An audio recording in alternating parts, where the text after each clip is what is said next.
Darkness doesn't always lurk in the shadows. Sometimes it can walk among us, wearing a smile. One bright winter morning in a cozy forest, a child was born during a rare celestial event known as the winter's sun. The villagers, seeing the golden rays cradling the baby, named him Elio. At first, they adored him. His laughter and warmth were like sunlight breaking through the darkest of storms. But at 5 years old, his strange glow appeared, a faint shimmer that grew brighter each year. What began as charming soon marked him as different. Children whispered, and adults kept their distance, unease settling in their eyes. Elio's parents adored him, always calling his glow a gift. Yet Elio couldn't help but feel out of place. The other children avoided him, his glow too strange, his light too different. So Elio often wandered alone. He found solace in the small wonders of the forest, but he dreamed to be close to the others. One evening, the forest seemed to call to him. Elio followed the whispering wind until he stumbled upon a tree unlike any other. Its trunk shimmered like gold, and its leaves glowed faintly in the moonlight. The tree began to speak. "Child of the sun, you are not like the others. You are meant to bring light into the darkness." Elio was puzzled. "But why does everyone avoid me? I don't feel special. I just feel alone." The tree explained that Elio's glow was more than just light. It was a piece of the sun itself, gifted to him to spread joy and hope in a world that often shrouded itself in shadow. But his glow also meant he would always stand apart from others, a beacon for those lost in the dark. As a young man, Elio's glow had softened, becoming a warm, steady radiance that never quite left him. By this time, he had learned to live with his gift, though it continued to set him apart.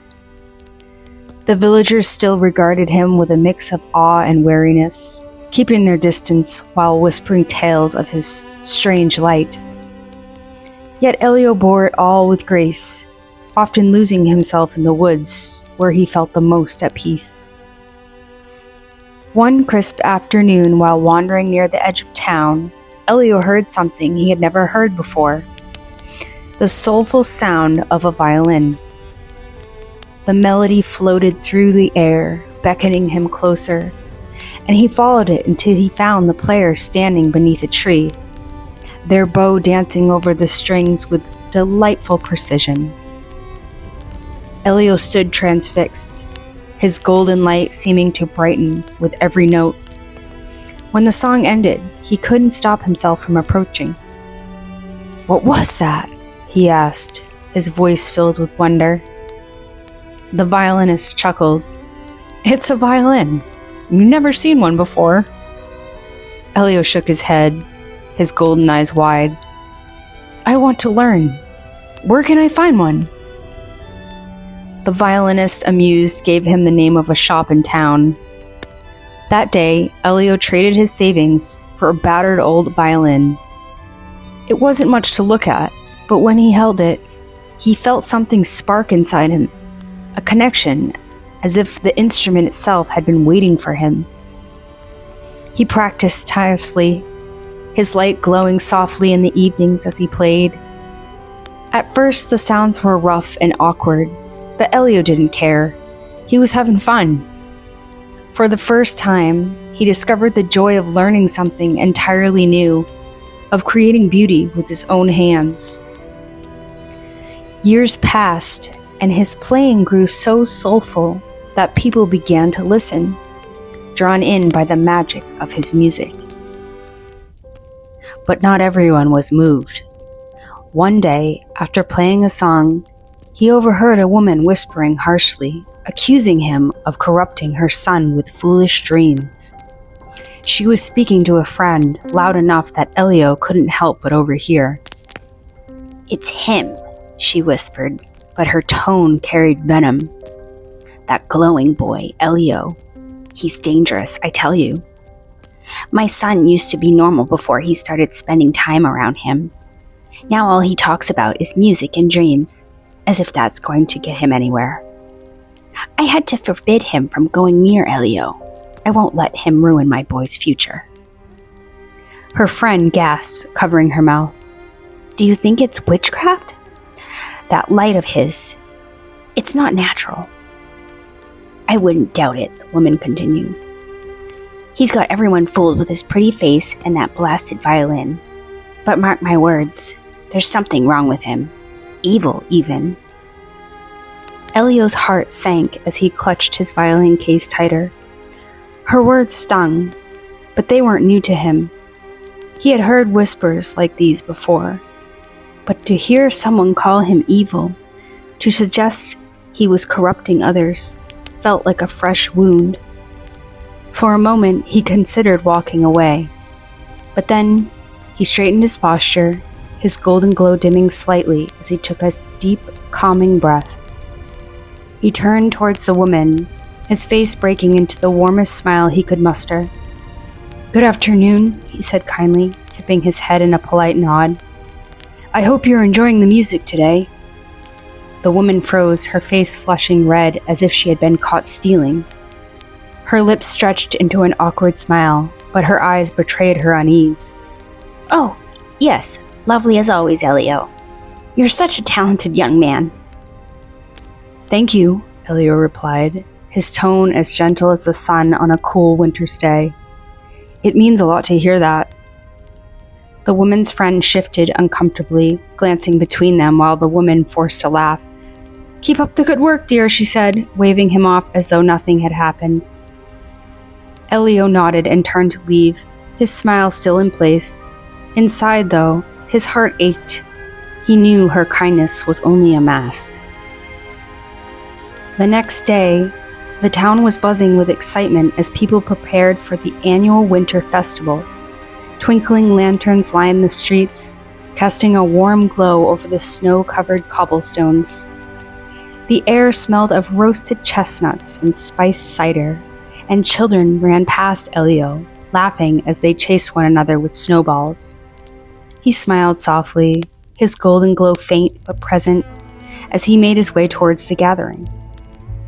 Elio had been looking forward to the festival for weeks. A few of his friends had promised to meet him there and sit with him near the bonfire, a tradition of warmth and togetherness he cherished. But as he approached the agreed-upon spot, he found it empty. He waited for a while, but his friends didn't show. Instead, he saw them across the square sitting with others. One of them caught his eye, waved awkwardly, then quickly looked away. A little later, he approached one of them, only to be met with a hurried excuse. "Oh, Elio, I'm so sorry. Something came up and I couldn't make it over. Maybe next time?" They didn't wait for his response before hurrying off. That night, Elio spoke to his mother. "Sometimes I just don't understand. How can people be so cruel? I have only ever been kind, Mother." His mother, kind and knowing, felt for him. "You are good, my son. Some people will always be against you, Elio, because you are a bright light and they are dark-spirited. They cannot help it. I know it's hard being hated for something you cannot change." His mother's words brought Elio some comfort. In that moment, he decided he would always choose to remain strong, positive even when people were cruel. Elio believed he was a good person, worthy of joy, and so this is how he chose to be.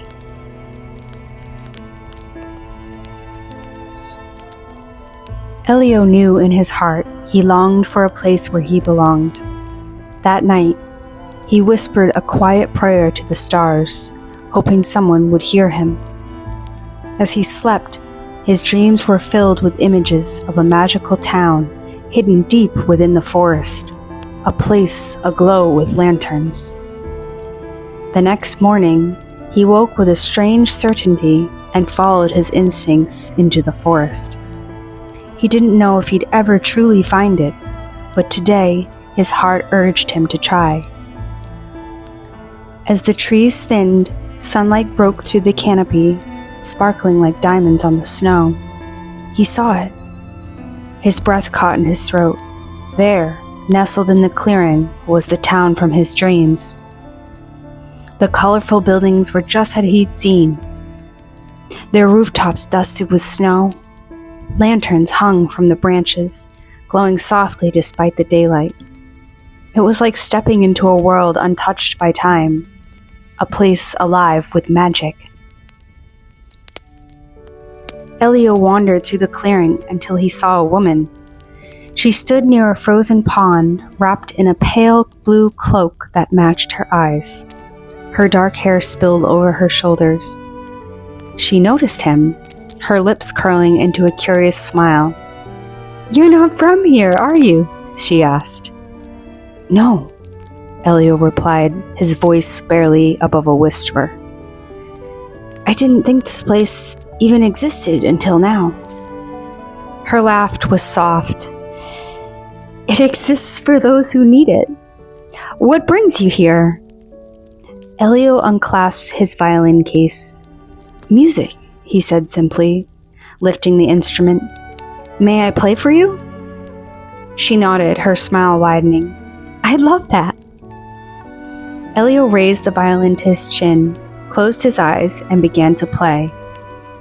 The melody spilled from the strings, soft and hopeful, weaving through the trees like sunlight. The woman listened intently, her expression softening with each note. When he finished, she clapped her hands lightly, her eyes sparkling. "That was beautiful," she said. "You're different." Elio laughed gently. "I've been told that before, but I'm glad you like it." From that day forward, Elio returned to the clearing each day, violin in hand.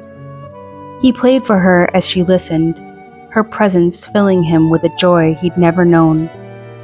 They talked for hours, sharing stories and laughter.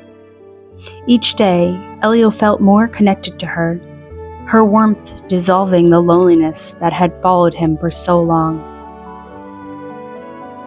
The next day, Elio returned to the clearing, his heart light with anticipation.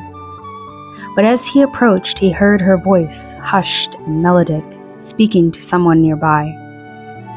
He stopped behind a tree, not wanting to interrupt. "He's remarkable," she was saying. "I don't know what it is about him, but when I'm with him, I feel brighter, happier.